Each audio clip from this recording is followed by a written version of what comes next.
muchísimas gracias, Juan Manuel. Ante todo, encantado de tenerles con nosotros. Una satisfacción, una enorme satisfacción el que la sala se haya llenado.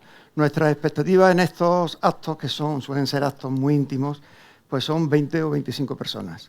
Pero, dadas el ritmo de confirmaciones, hemos decidido dejar la puerta abierta y que, bueno, todo el mundo que quisiera asistir al acto lo pudiera hacer. Nuestro agradecimiento también a la Fundación Cajasol, porque desde hace ya la friolera de 20 o 22 años nos viene apoyando en todos estos actos que en nuestra programación estamos organizando.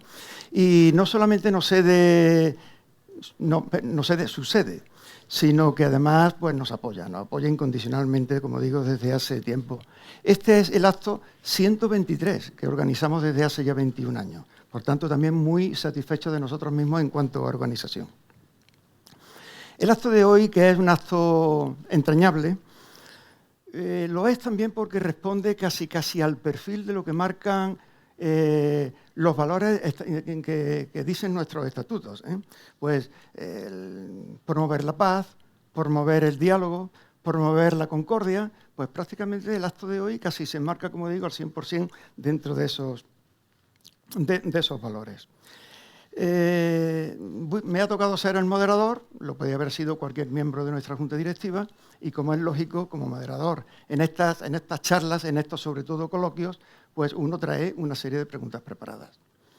Y, don Antonio, voy a tener probablemente, o sin probablemente, el atrevimiento de hacer unas preguntas, todas por supuesto llenas de afecto, todas por supuesto llenas de cariño, pero algunas, no sé, con la escopeta cargada quizás. ¿Está usted preparado para preguntas cariñosas y un poco menos cariñosas? Sí, probablemente sí. Bueno, pues sin más preámbulo, empezamos el coloquio. ¿Le parece bien, don Antonio? La primera pregunta va a ser una doble pregunta. Una doble pregunta, la primera parte cargada con el cariño y la segunda una pregunta sin piedad. La primera, ¿cómo aquel Antonio jovencito que nació en Hinojosa del Duque hace ya mucho tiempo, no hace falta decir la fecha, descubrió su vocación sacerdotal y descubrió también su vocación periodística? Y la segunda, la que no tiene piedad, ¿cómo un chico de 10 años entra al seminario con aquella edad? Bueno, me va a permitir, don Manuel Cuesta, antes dos palabras. La primera es de justicia y además me sale del corazón, que es la palabra gracias. Gracias por vuestra presencia, pero sobre todo gracias por el testimonio de amistad que dais, ¿no?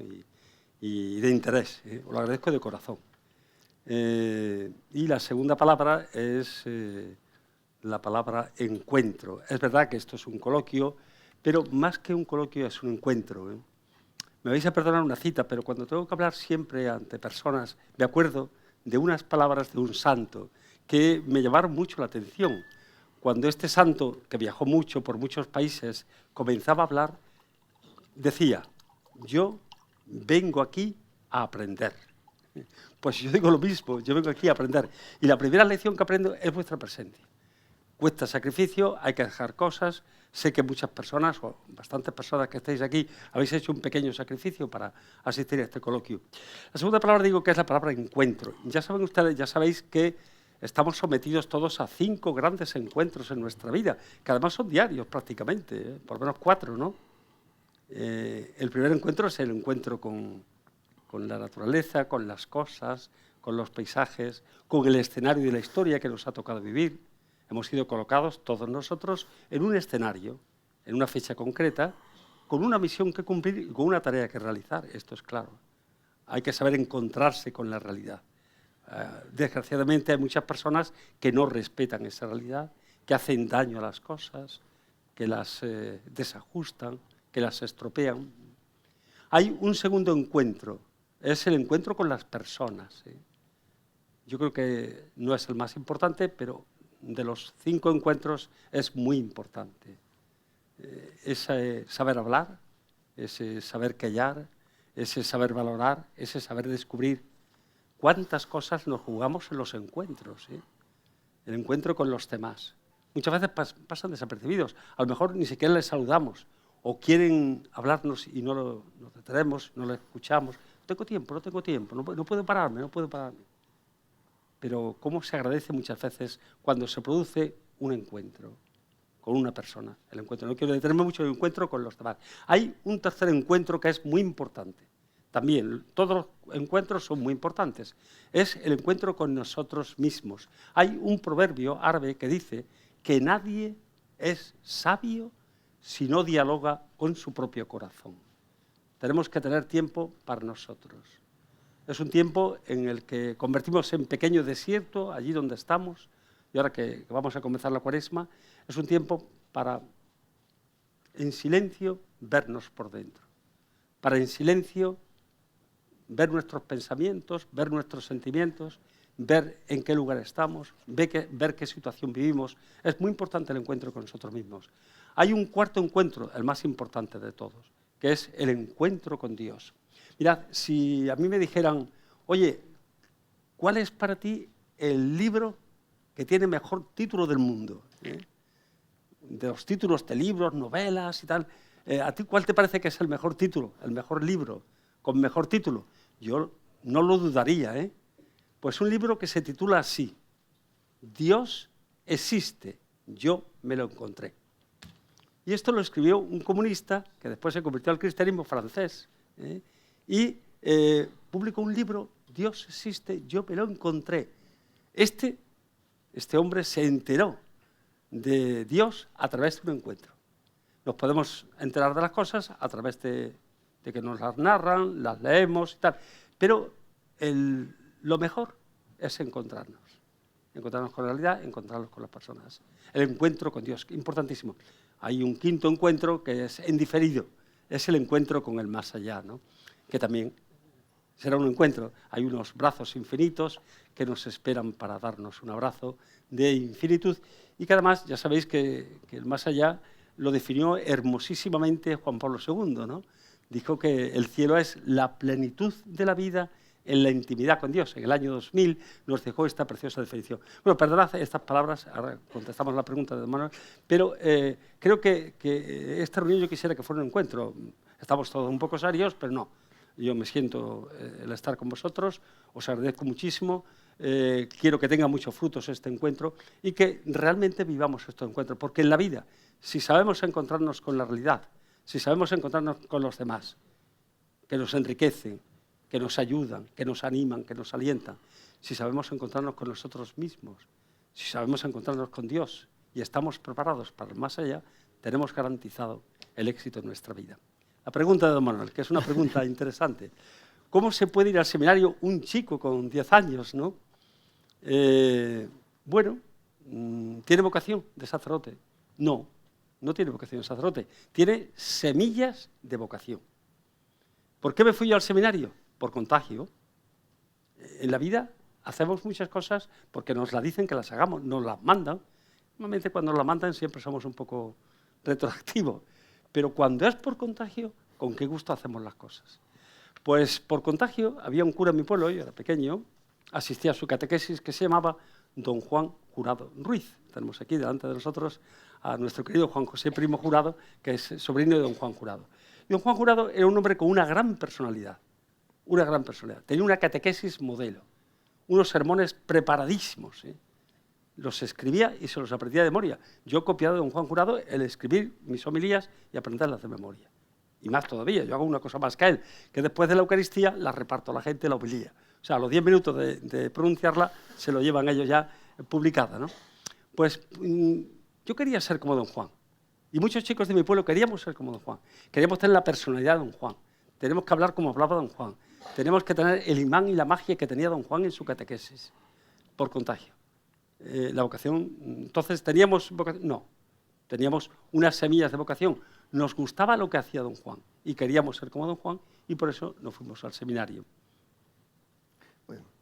Bueno, esto ha transcurrido desde luego mucho tiempo y desde aquella época ya lejana que yo muy remotamente de pequeño oí hablar de los curas de misa y olla. Creo que mis abuelos se referían pues posiblemente a finales del siglo XIX, principios del XX, no sé, por esa época. Y creo que también que se referían, aunque hay muchos conceptos o muchas concepciones de lo que podría significar aquello, que se referían a curas poco preparados, en realidad, poco preparados. Lógicamente las cosas han cambiado y el cambio, en esto sigo a mi admirado historiador fallecido hace tiempo, José Antonio Maraval, de que el cambio es el que provoca el hecho histórico, el cambio es el que provoca que la sociedad avance. Desde aquellos curas hasta hoy, don Antonio, ¿cómo definiría usted lo que es un cura hoy?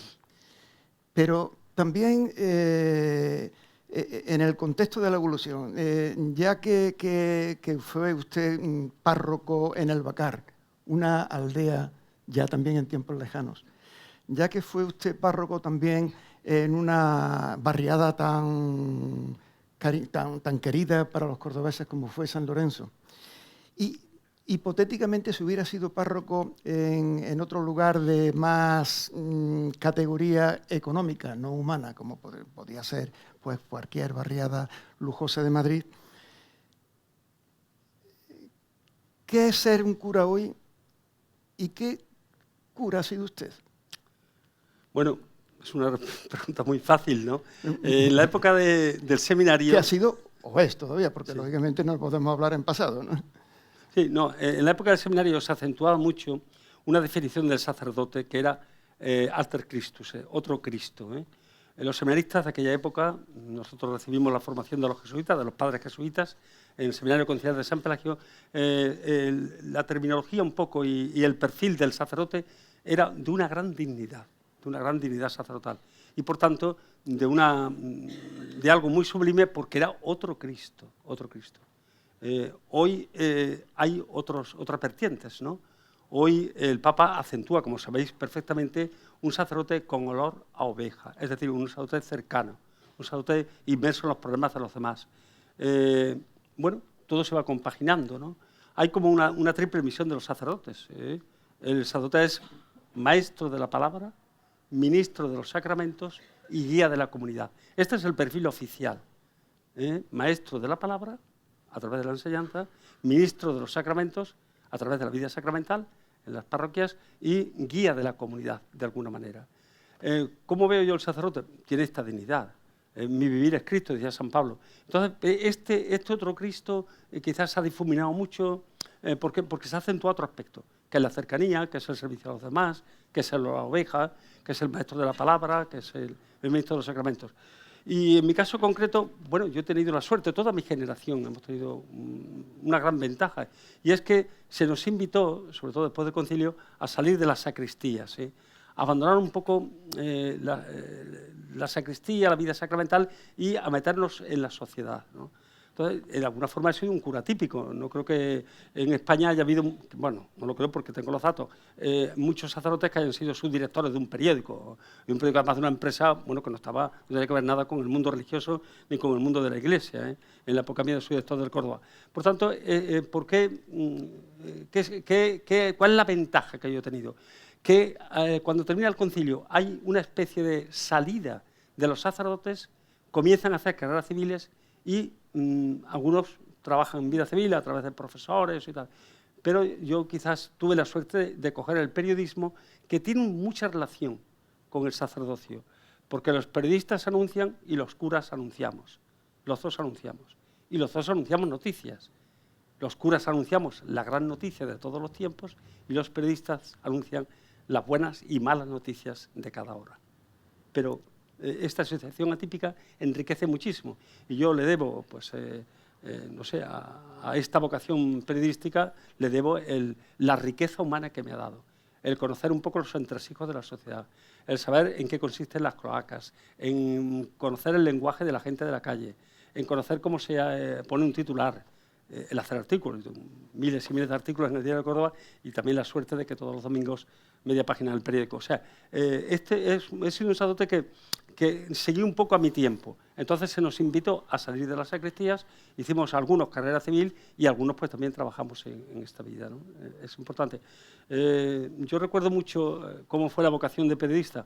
Bueno, empezó en el seminario, pero recuerdo que cuando llegamos a la Escuela Oficial de Periodismo, para ingresar hacían 90 preguntas sobre la actualidad. Los que no aprobaban las 90 preguntas, pues no podían hacer el ingreso en la Escuela Oficial de Periodismo, que ya 4 años en Capitán Haya, en Madrid. Entonces recuerdo que la última pregunta que se hacía era esta: ¿por qué quiere usted ser periodista? Recuerdo que estaba de su director de la escuela entonces, Luis María Ansón, ¿no?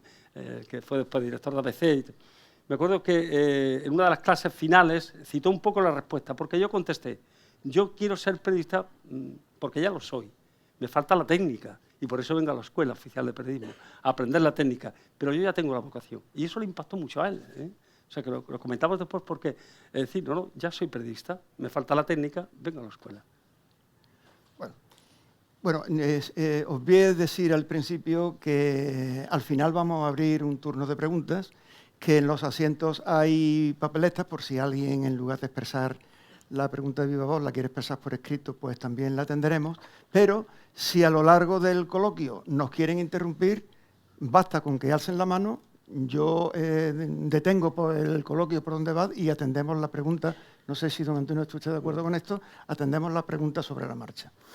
Bueno, pues una nueva pregunta, está con una poquita más de dinamita, también sin piedad, y viene al hilo de lo que acaba de explicar respecto a la pregunta anterior.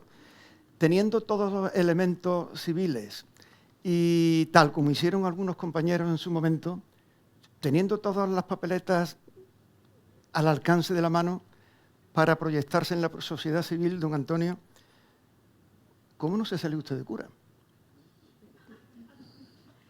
Digo yo, ¿cómo no se salió usted de cura? Bueno, esta, la gran ventaja que tiene don Manuel Cuesta es que hace unas preguntas que la respuesta está cantada. Bueno, no hay que pensarlo mucho. Pues ustedes conocen una película donde hay un momento, en una secuencia, en que le hacen una pregunta al protagonista de la película y dice el protagonista al actor: esto pregúnteselo usted a... Esta pregunta, pregúntesela ustedes a Dios. A Dios. ¿Por qué? Porque quien sabe de verdad la permanencia del sacerdote, la perseverancia, toda la vida del sacerdote es Dios. O sea, yo no sabría decirlo. Sí sé que en un curso de retiro, en Pozamero, el sacerdote que daba las meditaciones dijo una cosa que a mí se me quedó muy grabada. A ustedes les pasará igual, toman nota de algunas cositas, las llevamos en la agenda y tal. Y dijo lo siguiente, dijo, bueno, nosotros, Dios lo hace casi todo y nosotros hacemos casi nada. Y a mí es que eso me quedó muy grabado, ¿no? Porque es verdad, Dios lo hace casi nada. ¿Por qué yo he permanecido en el sacerdocio?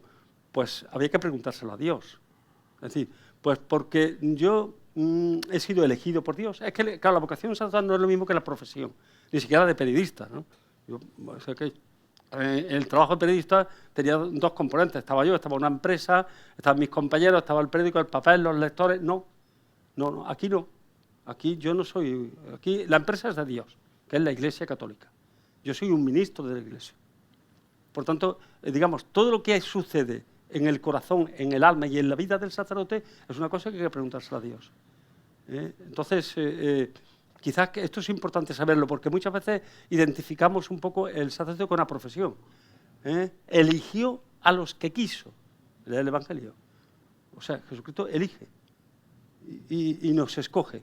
Y en nuestras manos está, con su gracia y con sus dones, servirle un poco a la Iglesia. Entonces, todo lo que hay de la vida del sacerdote, yo sinceramente lo digo. Es decir, ¿por qué yo en un momento no he dejado el sacerdocio? Por dos razones. Primero, porque vi muy clara la vocación sacerdotal. ¿Por qué? Pues porque antes de pasar a teología, mi generación, varios cursos, no muchos, hicimos un mes de ejercicios. Y se nos hacía la misma pregunta que nos hicieron en la Escuela de Periodismo. ¿Por qué quiere ser sacerdote? O sea, que exactamente igual. Entonces, fue una vocación muy pensada. Un mes de ejercicio antes de pasar a teología, que prácticamente los 4 años de teología ya te ordenaban de menores, en segundo de teología, y ya tenía las puertas del sacerdocio abiertas, ¿no? Entonces, todo lo que pasa en torno al sacerdocio, de todas las personas, pero especialmente, porque claro, el trabajo de mucha gente es el quirófano, es la carpintería, pero en cambio el trabajo del sacerdote no. El sacerdote es un ministro, es un servidor de Dios. Y el empresario, entre comillas, es Dios. Por tanto, todo lo que tiene relación, digamos, con la vida del sacerdote, habría que preguntárselo a Dios.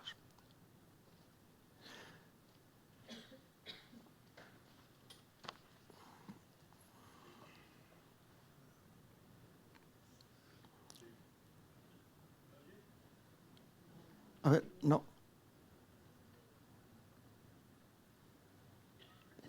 Sí, ahora. Sí.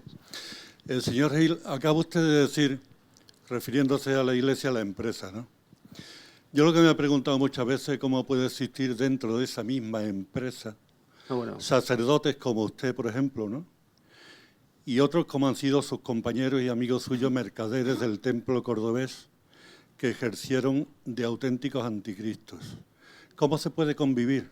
¿Cómo se puede permitir esa desfase entre la mano izquierda y la mano derecha que dice el Evangelio? ¿Es que hay que mirar para otro lado? Nadie levantó la voz desde dentro para pararle los pies a los que han arruinado esta ciudad para 3 generaciones y han obligado a miles de jóvenes cordobeses a huir de Córdoba por su culpa, por su grandísima culpa. Bueno, es que es el misterio de la libertad humana. Es decir, por mucho que queramos, es difícil saberlo. Es decir, cada persona, la famosa frase de Ortega y Gasset, pero es que es cierto, el hombre y la mujer es él y sus circunstancias. Es decir, había que ver un poco, pero es muy difícil. O sea, los mundos interiores, los mundos de las conciencias, los mundos del corazón, es muy difícil. Yo creo que a veces ni los propios interesados lo sabemos. Es verdad lo que usted dice, es verdad que tenemos la historia y en la historia pues hay acontecimientos que nos dejan con una impresión enorme. ¿Por qué ha pasado esto? Hace muy poco, una de las frases que se evocaba de Benedicto XVI era cuando entró en Auschwitz, en el campo de concentración. ¿Dónde estaba, Señor, en esta hora, este día? Son un poco la pregunta en la que, si escarbamos un poquito, nos encontramos con el misterio de la libertad, que es el gran misterio. ¿Por qué 2 hijos, uno se comporta fantásticamente y el otro no? ¿Por qué un sacerdote es fiel y el otro no? Porque está un poco en los entresijos de una libertad que tenemos, que Dios nos ha dado, y que en esa utilización no podemos entrar, porque cada persona tiene su mundo, tiene su conciencia, tiene su formación, tiene su ADN, tiene sus características psicológicas, personales, tiene su pasado, tiene su presente. No sé si contesto un poco a lo que dice usted. Pero vamos, es verdad que se dan esto, pero se da esto y otras cosas gravísimas, ¿no? Se dan guerras, se dan muertes inocentes, se dan terremotos. Es decir, un poco, eso es a escala planetaria, pero a escala, digamos, de la vida religiosa, la vida sacerdotal. Es verdad que vino un tsunami, ahora me parece que don Manuel va a preguntarlo también. Es verdad que vino un tsunami que tuvo unas causas, que el tsunami, y que pues uno se lo llevó la corriente, otro no, pero yo creo que entra un poco en el misterio de Dios y en el misterio de la libertad humana. Bueno, muchísimas gracias por la pregunta. Efectivamente, iba a insistir sobre la pregunta anterior. Recuerdo mi época de estudiante en los salesianos, no sé si por aquí había algún compañero mío de los salesianos, en los años 60, donde bastantes de nuestros profesores sacerdotes abandonaron el sacerdocio. Y si no estoy mal informado, también en aquella época fueron casi en torno a 150 sacerdotes los que en la diócesis abandonaron también el sacerdocio. Ya sé que serían ellos los que tendrían que responder a la pregunta, pero desde su perspectiva, es decir, desde sus vivencias de aquella época, ¿por qué abandonaron el sacerdocio aquellas personas? Sí, bueno, tendrían que responder ellos. No, tendrían que responder ellos, pero yo creo que efectivamente fue un momento histórico bastante delicado. ¿Por qué? Hay que tener en cuenta que en el año 1959 el Papa Juan XXIII convoca el Concilio Vaticano II. Comienza el día 11 de octubre del año 1962. A mí me coge el concilio estudiando teología. Termina justo el 8 de diciembre de 1965. Se abrieron las puertas y saben ustedes que cuando se abren los balcones, pues los papeles que hay allí salen volando. Entonces fue un momento muy delicado. Yo me tocó ser un poco los expedientes que se hacían de secularización, sea uno de los testigos, ¿no? Pero hubo como 3 causas entonces. La primera causa, pues yo creo que la primera causa fue un poco el desencanto. El Concilio Vaticano II lo iba a cambiar todo, pero al poco tiempo yo creo que los sacerdotes nos dimos cuenta de que no, parece que hubo una frenada por parte de Pablo VI, hubo un poco de miedo, o sea, de poner en marcha todo el concilio, y todavía se sigue pidiendo que el Vaticano II, sobre todo para el mundo laico, el mundo de los seglares, ¿no? Eso fue una razón, un cierto desencanto, con lo cual surgió casi el caldo de cultivo para que vengan los enamoramientos, ¿no? Segunda causa de las secularizaciones fue, esto está publicado, bueno, el estudio fue el choque con la jerarquía. O sea, entonces, pues en ese momento, si no hubo un entendimiento con los obispos, con los prelados, se celebró, si recuerdan ustedes, una asamblea conjunta nacional, allí saltaron chispas, el clero español optó por un ala muy izquierdista, muy izquierda, ya empezaron las homilías que fueron multadas, recordáis un poco toda esta historia. Entonces se produjeron fuertes choques con la jerarquía. Y después hubo una tercera causa, y es que probablemente algunos sacerdotes, y esto también me consta porque lo viví yo, tenían sus dudas de que hubieran estado válidamente ordenados. Válidamente ordenados. ¿Por qué? Pues porque después de pensarlo mucho se dieron cuenta que a lo mejor se habían ordenado bajo la presión de los padres, bajo la presión de los abuelos, bajo la presión de no sé qué y tal. Y eso te crea una duda de si no hay libertad, no hay acto humano, y si no hay acto humano es inválido. Pues ¿cuántos matrimonios nos encontramos inválidos? De hecho, muchas de las separaciones y tal son porque que no hubo matrimonio. No es que se invalide, es que no hubo, ¿no? Y también hubo algunos sacerdotes, yo en Córdoba quiero recordar 4 o 5, que vino enseguida la dispensa de Roma, a la semana estaba aquí, que también una de las causas fue la posible duda de que hubiera sido válida la ordenación sacerdotal. Estas 3 causas intervinieron en un momento que creo que fue muy doloroso, porque siempre que se tienen que tomar decisiones en la vida se sufre, y las personas que las han tenido que tomar hay que estar muy cerca de ellas porque es un momento de dolor, de sufrimiento y de respeto, enorme respeto a la conciencia de cada persona. Bueno, retorno esta pregunta que viene ahora, no está cargada con dinamita, sino con mucho cariño. Vuelvo a su doble misión de sacerdote y de periodista. La de sacerdote está publicada por usted mismo, 50 años, creo recordar, recuerdos presentes de mis bodas de oro sacerdotales. Y la segunda también está publicada, Antonio Gil, 50 años de periodismo, cuyo autor tenemos aquí presente, José Antonio Primo Rivero. Muchísimas gracias por ese magnífico libro. Pero ¿cómo se conjuga, aunque ya prácticamente ha estado explicado, pero cómo se conjuga esa ambivalencia? Es decir, esa misión a la vez diferente y a la vez casi homogénea, ¿cómo se conjuga en ese doble papel? Yo creo que es fácil, tampoco es que hace unas preguntas muy fáciles. Bueno. Es fácil. Bueno, yo recuerdo que hace poco hablaba con un médico importante de Córdoba, una gran persona y un gran profesional. Y en un momento de la charla me dijo, es que yo tengo un problema, y es que me cuesta mucho trabajo el comunicar las cosas y tal. Y le dije yo, bueno, sí, es verdad, tenga usted en cuenta que la comunicación es un don, es decir, que hay gente que tiene un poco el don de la comunicación y hay gente que no lo tiene. O sea, pero en fin, aun teniendo el don de la comunicación, tiene usted que tener 3 virtudes. Y dijo él, ¿cuál es? ¿Qué virtudes hay que tener? Y le dije, bueno, primero, así me acuerdo, la primera era, tiene usted que saber escuchar. Saber escuchar. No, la primera era humilde, ahora que me acuerdo. Humilde, o sea, toda persona que es un buen comunicador, para comunicarse con los demás, tiene que ir, lo que os decía un poco al principio, que lo digo en serio, vengo aquí a aprender. Me dan ustedes la primera lección, que es estar aquí y hacer un sacrificio para asistir a este acto. Entonces, un poco la humildad cuando te vas a comunicar, de verdad. O sea, yo he encomendado para que este coloquio, este encuentro, sobre todo, pues deje muchos frutos, tanto para la Fundación como para Cajasol, para todos los que participamos en él, ¿no? Muy bien, dijo él, bien. Lo segundo, saber escuchar. Dijo, claro, porque si usted no escucha, la comunicación es muy difícil, porque entonces solamente, como esta tarde que solamente hablo yo, pero bueno, me toca el contestar las preguntas.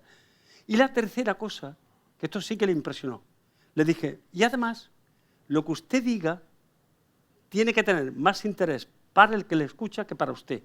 ¿Ah? Porque usted va a presentar su libro, pues lógicamente tiene más interés para usted la famosa anécdota de Umbral, ¿no? Yo que vengo aquí a hablar de mi libro, ¿no? Cuando con Mercedes Milá, ¿no?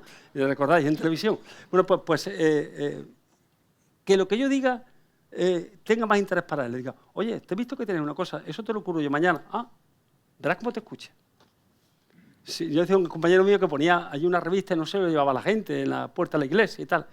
Digo, prueba a poner un día Coca-Cola y cerveza, a ver si se la llevan, ¿no? O sea, que es muy fácil decir que yo creo que es verdad que la pregunta era un poco, ¿no? Era esto, ¿no? Sí, Me perdí un poco. Bueno, bueno, sí, ¿por qué? ¿Cómo lo compagina? Ya, Sí. No, entonces, dentro de estas virtudes para comunicar, si ustedes dicen algo a alguien que le interesa, más que a usted, le va a escuchar, seguro. Lo que pasa casi siempre empezamos a contar nuestra película, nuestra historia, queremos que nos escuche y tal, y al otro no le interesa nada. Pero si yo llevo algo para él que le va... Esto, algunos a veces lo decimos, oye, esto te va a interesar. Ah, sí, mira, el otro día me preguntaste tal, pues mira, en tal sitio tienes tal cosa. Ah, eso es muy importante para la comunicación. Yo creo que, bueno, en mi vida sacerdotal y periodística bueno, porque he tenido como 3 escenarios o 4 y militar, ¿no? Tuve 9 años de alférez capellán en una escala de complemento que había. He procurado tener 3 virtudes que creo que son importantes. La primera la aprendí cuando tenía 8 años y medio por ahí, en la escuela de mi pueblo, con don Francisco Pérez de Gracia, si alguien hay aquí de Hinojosa, fue un maestro muy querido, que nos contó una anécdota a los chiquillos, que decía, bueno, ¿qué es lo primero que hace falta para enseñar latín a Juan? Y se contestaba él, lo primero que hace falta para enseñar latín a Juan no es saber latín, sino querer a Juan, querer a Juan. Y eso se me quedó muy grabado. Yo le doy muchas vueltas al Bacar. El Bacar hicimos una revista fantástica, que ahora todos los niños que están allí son bisabuelas ya. Yo se dejaba a Manolo esta ya que impresionado, porque cuando hicimos la foto de la catequesis del Bacar, el Bacar era unas chocitas que se ven allí en la foto, pero hicimos una hoja que ahora tiene mucho valor histórico porque los niños son todos abuelos ya y abuelas. Bauticé al nieto de mi moneguillo en el Bacar, ya lo bauticé hace 1 año o 2 años, ¿no? Entonces, yo creo que el secreto es amar. Yo he procurado amar a la gente, es decir, querer a la gente, escucharla, recibirla, regalarle algo. Bueno, la segunda virtud que es importante es también ser un buen comunicador, que esto es importante. Y ya sabéis, yo suelo decirlo también muchas veces, y me lo habéis oído los que hablamos más, que para que tengamos una comunicación ideal tenemos que tener 5 compases. 5 compases. Primero, acogida. Segundo, escucha. Tercero, diálogo. Cuarto, comprensión. Y quinto, enriquecimiento. No es lo mismo recibir a una persona que acogerla. Hay una diferencia abismal. No es lo mismo oír que escuchar. Había un chiste de Mingote en el ABC hace ya muchos años, que están dos hablando, 2 amigos, y le dice uno a otro, ¿me estás escuchando? Y dice el otro, no. Estaba pensando qué contestarte.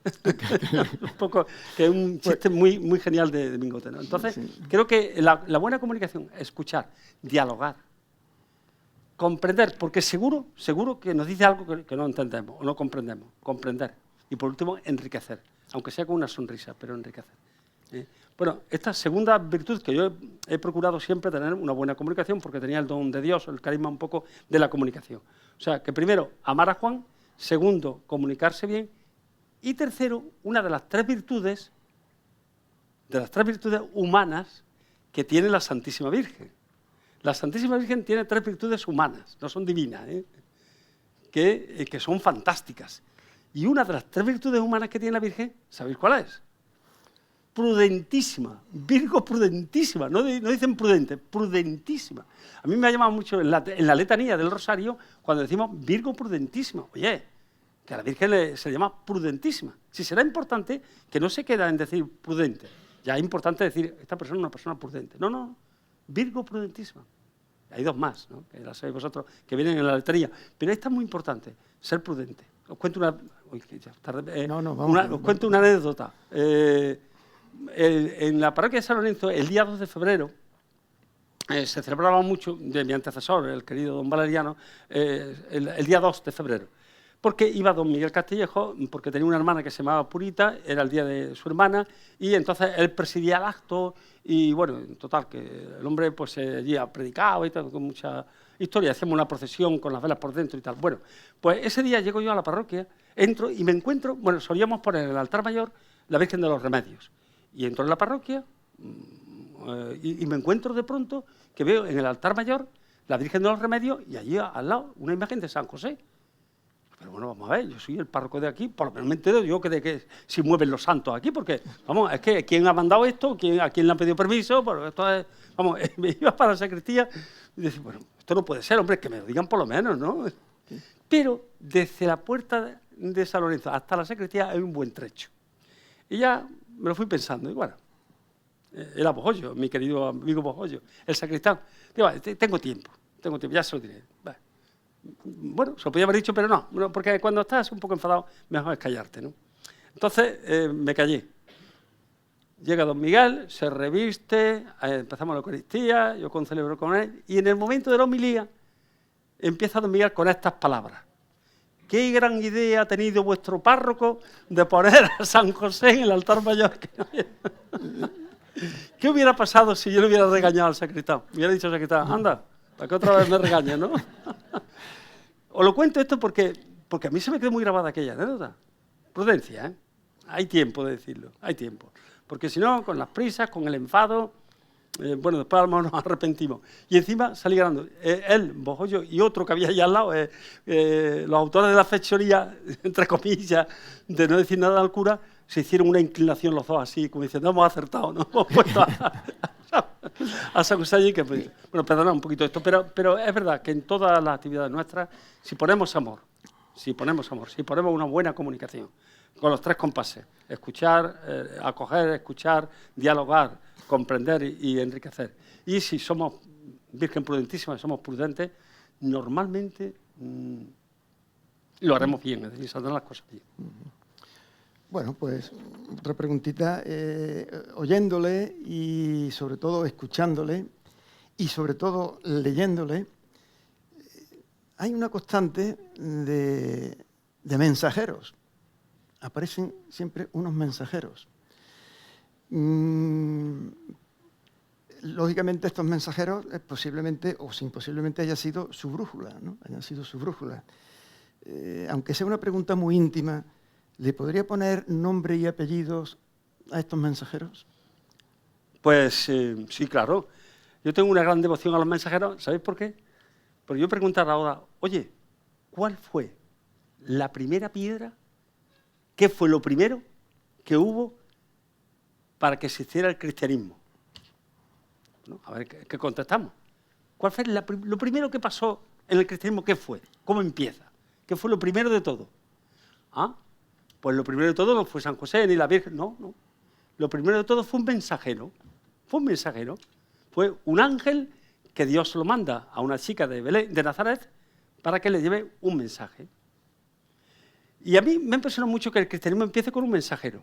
Entonces, ¿Dios cómo se comunica con nosotros? Con mensajeros. ¿Dios va a venir a dar un abrazo? No. Te pondrá a alguien y solamente esa persona tendrá que darte un abrazo de parte de Dios. Dios mandará a alguien que te enjugue las lágrimas y solamente esa persona te va a enjugar las lágrimas. Dios mandará a alguien. Los mensajeros son muy importantes. Y yo, me pasa como al comunista francés, ¿no? Dios existe, me lo encontré. Entonces yo empecé, ya lo había visto en el seminario, había empezado a ver la mano de Dios, y había empezado a ver un poco lo de los mensajeros, pero es que ya se me apareció un mensajero. Yo era seminarista, los seminaristas llevábamos sotana, en aquella época sotana y manteo y gorro y tal. El año 64 me parece que era, o 63. Yo había ido a Burgos a una semana de misionología, no tenían mucho dinerillo, mis padres eran pobres, un trabajador del campo y tal, y entonces hice autostop. Oye, una experiencia en aquella época, abrían el coche, ¿soy usted padre y tal? No soy padre, soy seminarista y tal. Bueno, pues yo venía de la vuelta un poco, estuve en Barcelona, en Zaragoza, y al salir de Zaragoza, iba para Madrid, aparece un Dauphine en la carretera. Iba una chica, un Dauphine, coches estos Renault, una chica muy guapa, conduciendo, y al lado un chico más guapo que la chica. Sí. Y se paró el coche. Adelanté yo un poquito, digo, ¿van ustedes para Madrid? Sí. Suba, padre, suba. No soy padre, soy seminarista. Ah, bueno, pues suba, nada, le vamos a Madrid y tal, ¿no? Bueno, pues yo veo que bueno, empezamos a hablar, bueno, y de pronto, a los 10 minutos, al cuarto de hora, dice el chico, yo tengo que coger un tren esta noche, vamos que tengo que coger un tren, que si no mi madre me mata, y no, un tren que va de Cabeza del Buey, perdón, de Madrid a Cabeza del Buey, se para en Cabeza del Buey a las 5 de la mañana y es una tartana que va hinojosa y total. No, tú te vienes a casa, nos vamos a cenar, te quedas en casa y mañana te vas. Que no es imposible. Yo es que alucinaba, porque bueno, yo que no había salido de mi pueblo prácticamente. O sea que, entonces, bueno, pues este hombre cambia mi vida totalmente. Y lo conocéis vosotros. Bueno, por lo menos os suena. Pues aquel matrimonio era Adolfo Suárez y Amparo Illana, los que me cogieron en el autostop. Pues Adolfo y Amparo Illana, ¿qué hacemos todos? Nos despedimos al final, pero al otro día, cuando me levanté y tal, bueno, la cena fue alucinante. Un sitio, un jardín, él estaba recién llegado a Madrid, si sabéis la historia de Adolfo Suárez, que había estado de secretario en Ávila con el gobernador civil, ¿no? Uno que estaba de ministro, y estaba recién llegado a Madrid. Bueno, pues yo me quedé con el teléfono. Yo le invité a la primera misa, porque algo había pasado allí. Cuando Adolfo Suárez está de gobernador civil en Segovia, yo voy ya el año 67, y estamos hablando hasta las 3 de la mañana. Y me dice, oye, mañana te vienes conmigo en el coche oficial, que te voy a presentar un sacerdote y todos los problemas estos tenemos que solucionarlos.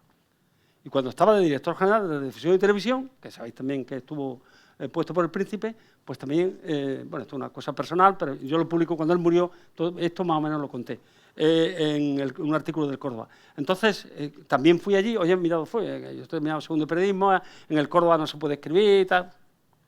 Cogió la secretaria, llamó por teléfono, nombramiento del Córdoba. Es decir, tanto en la parte espiritual, que entonces estaba, bueno, fatal, el posconcilio, las secularizaciones y tal, como en la parte, digamos, profesional, pues había un mensajero. ¿Qué pasa si yo no me doy cuenta del mensajero? Por eso, de verdad, he querido poner un poco esta pregunta porque es que estar atento a los mensajeros de Dios va a llegar, pero te tienes que dar cuenta. Te va a traer un recado de parte de Dios. Y no nos damos cuenta. Ah, pero este era el mensajero. Bueno, Tony de Mello tiene muchas historias, ¿no? Pero es muy importante porque a veces será un mendigo, a veces será una persona analfabeta, a veces será... Yo me acuerdo que en el Bacar había una señora ciega, mayor, y los sábados yo iba con 2 seminaristas. Bueno, quiero decirlo del Bacar porque venía conmigo todos los domingos una religiosa, Madre Casilda, de Jesús Nazareno. El impacto que hace una religiosa en el Bacar, los domingos a la misa, que era a las 11:30 de la mañana, hablando con la gente y tal, una de las personas que colaboró mucho. Y los sábados iban 2 seminaristas, uno de ellos era Manuel Montilla, que está de párroco en Santa Marina. Y es claro, bueno, porque Manuel Montilla era seminarista, venía conmigo al Bacar, el sábado veíamos a la gente y tal. Y había una señora ciega que decía, don Antonio, más saber para más padecer. Y yo decía, bueno, esta mujer, que era realmente una mujer con una espiritualidad, con una sensibilidad, ¿no? Estaba ciega, pero tenía un...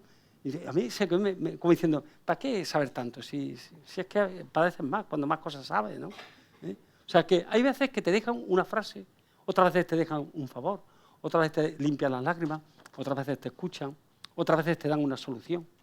Cuidado con los mensajeros. Yo, de verdad, desde que me di cuenta que lo primero que hay en el cristianismo es un mensajero a Nazaret, estoy muy atento a los mensajeros, porque nos llevaremos grandes sorpresas.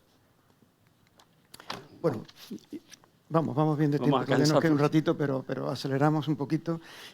Al margen de los mensajeros, que evidentemente han estado a lo largo de su vida, al igual que todos hemos tenido personas que nos han influenciado, imagino que usted también ha tenido personas que le han influenciado. No sé si estoy equivocado, pero casi seguro que le han influenciado. Sí. ¿Podría también hablar de estas personas? Porque es muy importante, ¿no? Sí, bueno, yo creo que todos tenemos personas que han influido en nuestra vida. Hombre, hay unos cuantos nombres a los que yo debo muchísimo, tanto como sacerdote como periodista, ¿no? Evidentemente, aparte ya de Adolfo Suárez, ¿no? Pero, por ejemplo, para mí muy importante don Juan Curado. Fue el hombre que yo quiero invitarlo, quiero ser sacerdote como él y voy al seminario. Después él fue profesor mío de moral, predicó en mi primera misa, hizo un sermón precioso, precioso, que Juan José, primo, su sobrino, rescató, porque él lo escribía, lo aprendió de memoria, y lo publicamos en un libro, mis 50 años de sacerdote, y fue un sermón precioso, porque entonces los curas en la primera misa tenían un orador sagrado, cosa que ahora han quitado, ya predican los propios sacerdotes, pero era fantástico que predicara. Y dijo una frase que se me quedó muy grabada de todo lo que oí, antes de ver el texto. Dijo él, hablando del sacerdote: todos seguimos al Cordero, pero hoy el Cordero te seguirá a ti.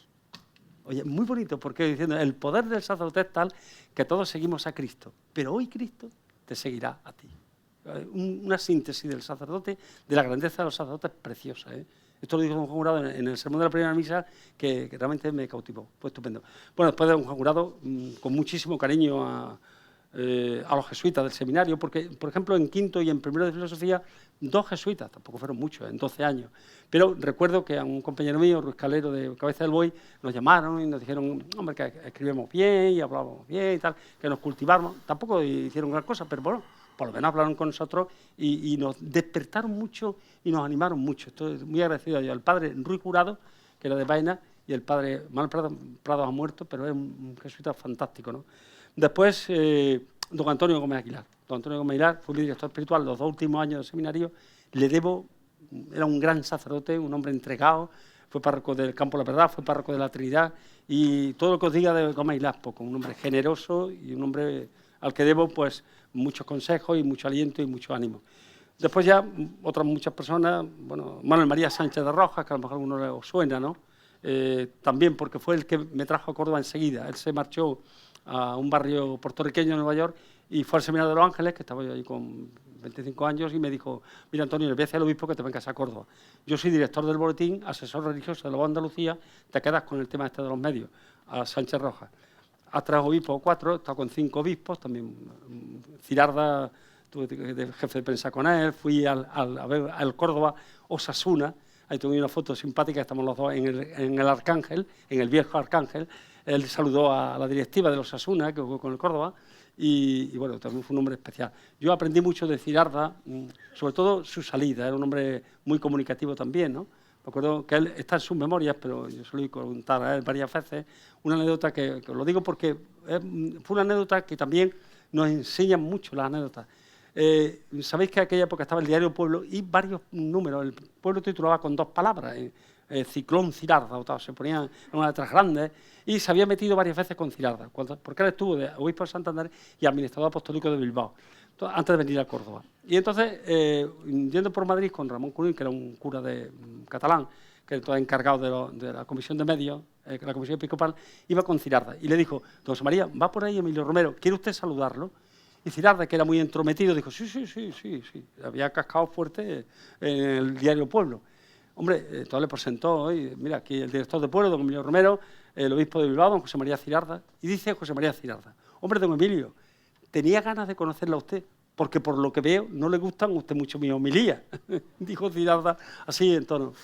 Y Emilio Romero, que era un gran polemista, dijo, está usted equivocado, señor obispo, me gustan muchísimo. Lo que pasa es que usted y yo estamos de acuerdo los dos en los males de este país, pero en lo que no estamos de acuerdo es en los remedios que hay que aplicar a esos males. Me gustó muchísimo esa respuesta, porque coincidimos muchas veces en la realidad. ¿Dónde vienen las divergencias, las discrepancias? En que después los remedios que unos quieren poner, y tenemos casos dolorosísimos y dramáticos ahora mismo en España, no son los remedios que quiere poner otro. Pero me iluminó mucho esta anécdota de Cirarda, ¿no? A don José Antonio le agradezco mucho, estuve 18 años con él. Fue el que escribió una de sus últimas cartas pastorales, fue Profetas en paro. Entonces aquellos curas un poco más más progresistas en el sentido de que fueron un poco más avanzados en temas sociales, también un poco con un cierto sesgo político, pues se callaron de pronto. Y ahora parece que hoy no hay profetas. Un poco todos somos profetas, pero entonces él escribió una carta pastoral, Profetas en paro, muy bonita, ¿no? Y otros muchos sacerdotes, ¿no? José María Gil Tamayo, que me llevó a Radio Nacional de España, estuve muchos años hablando a las 6 de la mañana, un programa Alborada, y Buenos días, no te Dios. Y bueno, Bueno, Bueno Monreal también, porque era un hombre que contaba muchas anécdotas. Pero otra anécdota que se me quedó muy grabada de Bueno Monreal es que se presentó un día al arzobispado un general. Recordáis que hubo unas homilías que atacaron mucho al ejército y entonces pues un general fue a ver al cardenal Bueno Monreal. Lo contó a él porque estuve también mucho tiempo haciendo la información con los obispos del sur, ¿no? En los años aquellos. Y llegó el general y lo contó Cirarda, esto, el Bueno Monreal. Llegó el general y dijo: señor cardenal, vengo a darle a usted un gran disgusto. Y se quedó el cardenal así y dijo: bueno, mi general, para que usted me dé un gran disgusto tienen que pasar dos cosas. Y se quedó así un poco el general atento y dice: ah, sí, primero, que usted quiera darme un gran disgusto. Hombre, no me querrá usted dar un gran disgusto, digo yo, ¿no? O sea que... Y segundo, que yo me lo tome. Que yo me lo tome, ¿no? Entonces, esto lo contó en medio de un grupo de obispos y de este tipo de... Muchas veces cuando estás con obispos que te cuentan anécdotas curiosísimas. Don José Antonio Infante sucedió a Cirarda en Córdoba. Fue a ver a una señora enferma y cuando entró, dice la señora: ah, ¿qué pasa? ¿Le han cambiado a usted, señor obispo? ¿Lo han hecho más pequeño? Y es que ella había visto a Cirarda, que era un carro muy grande, y de pronto cuando vio a don José Antonio, pues, si recordáis, la COPE tuvo un programa con los obispos españoles, una entrevista, que al final de la entrevista tenían que contar un chiste, los obispos, ¿no? Y don José Antonio contó esta anécdota, en la COPE era una hora de diálogo y contó la anécdota de esta. O sea, se quedó la mujer sorprendida de que identificó a don José Antonio con Cirarda, se quedó así muy sorprendida. Bueno, esto ya es muy largo. Bueno, ya. Vamos, muy poquitas preguntas que deben de ser breves las respuestas. ¿No ha citado usted entre las influencias, pues por ejemplo, a Albert Camus, a Tagore, a Damaso Alonso, a Sócrates, a Aristóteles, o justo ayer a Graham Greene? Todos sus escritos y su homilía están salpicadas de citas de una multitud de escritores. ¿Ha sido usted un gran lector? Sí. Para ser un gran escritor. Sí, bueno, no, quiero decir que las vocaciones... Lo digo como afirmación, Sí, porque sí. he leído, pues, por ejemplo, pues, bellísimas homilías de supermercado, o Lo mejor que sé que he soñado, o títulos tan sugerentes como Meditaciones en el AVE. La pregunta es, ¿también seguía de estas personas que citan todos sus escritos? Y una pregunta, siendo tan buen escritor, ¿cuándo va a abordar escribir una novela?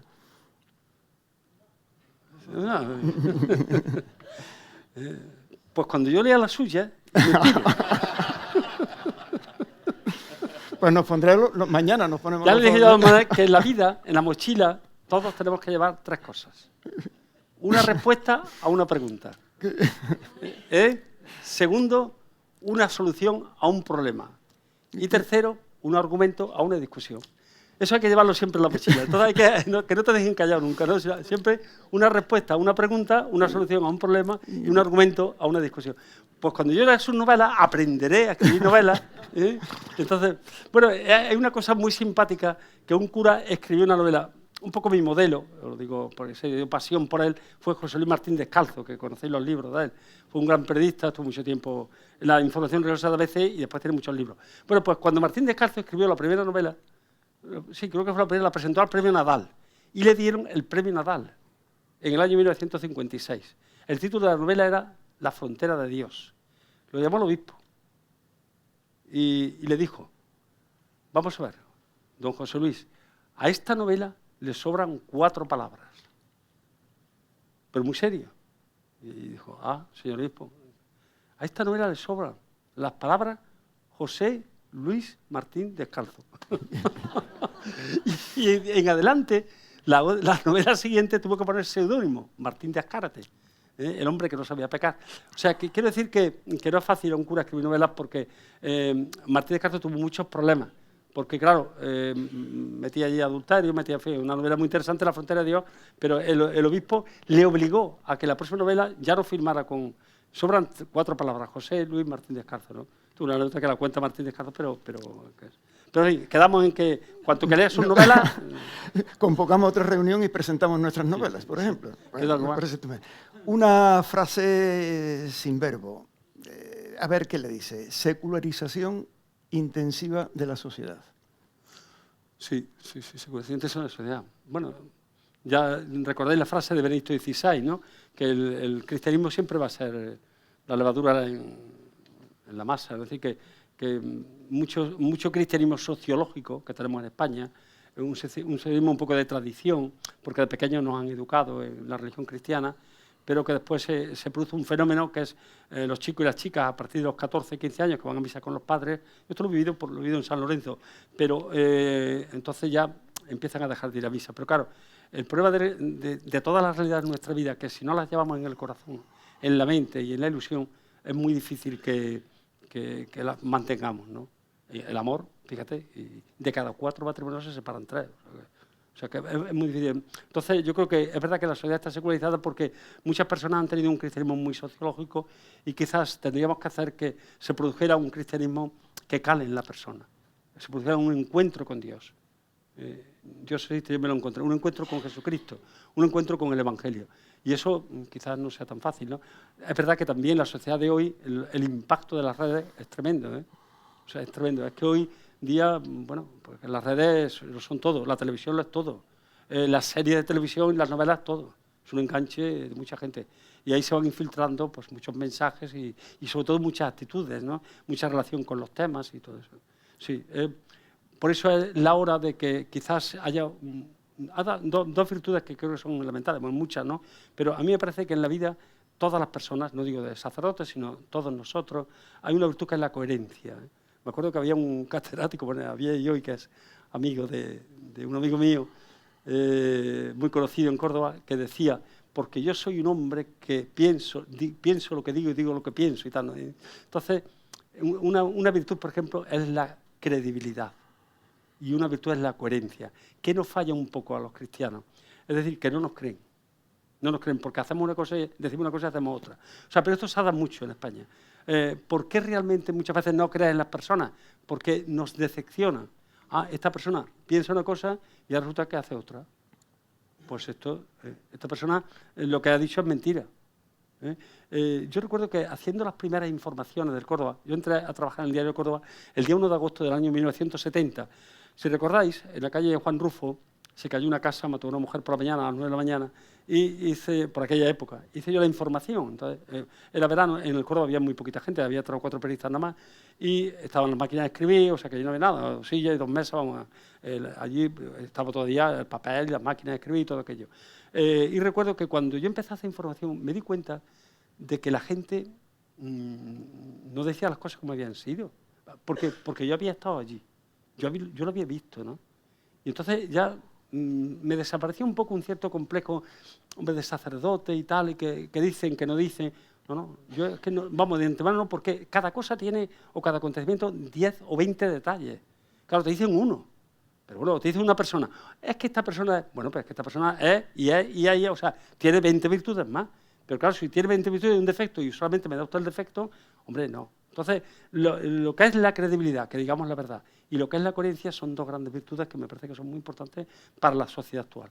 Tenemos argumentos flagrantes y situaciones flagrantes de poca credibilidad, porque nos mienten, y de poca coherencia, porque hacemos lo contrario de lo que creemos. Preguntitas ya muy, muy cortas. Ya me olvido de la sin piedad, me olvido de casi la pregunta ya, el amigo. Don Antonio, después de esta trayectoria larga, fecunda, ¿es usted un hombre feliz? Otra pregunta fácil. ¿Qué pasa cuando nos preguntan normalmente, oye, ¿tú cómo estás? ¿Qué solemos decir algunas veces, ¿no? Decimos, yo estoy bien sin entrar en detalle. ¿No decimos eso? ¿Qué? Eso solemos decirlo muchas veces, ¿no? Estoy bien sin entrar en detalle, ¿no?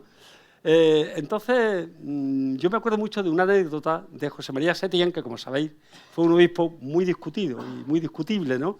Don José María Setién. Y le preguntaron, don José María, ¿usted cree que va a ir al cielo? ¿Y qué contestó José María, el obispo Setién?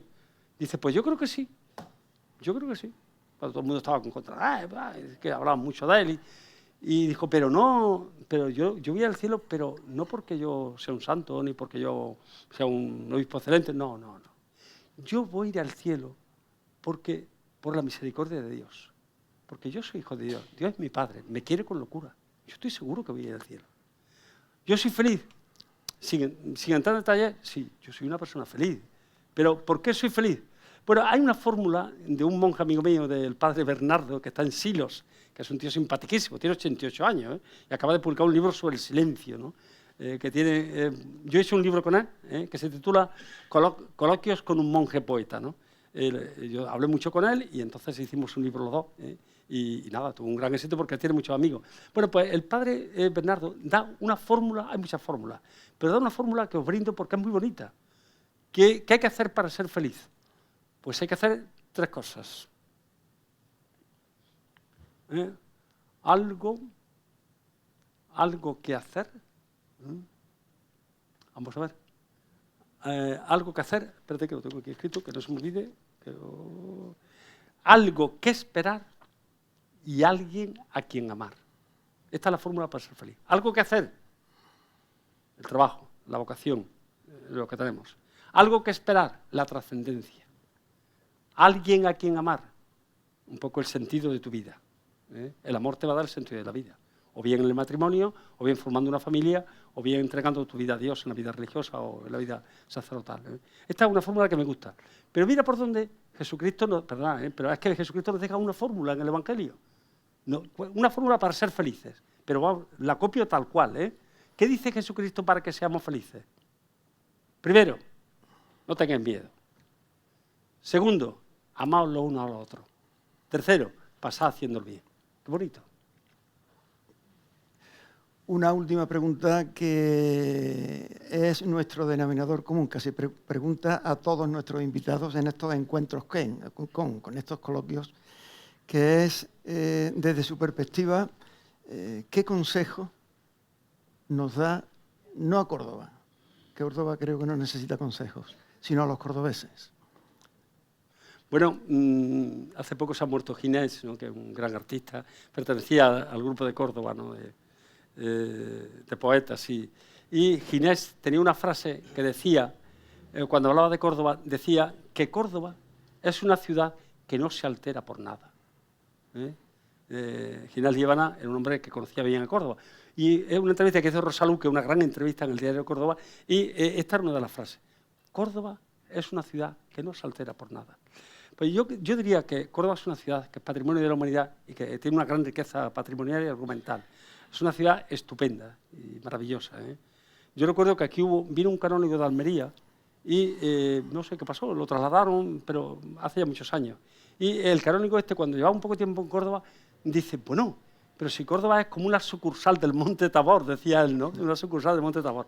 Bueno, yo que tanto, pero sí, yo el consejo que daría es que si tenemos una ciudad fantástica y con tantos valores, que los cordobeses intentemos ser fantásticos y con muchos valores.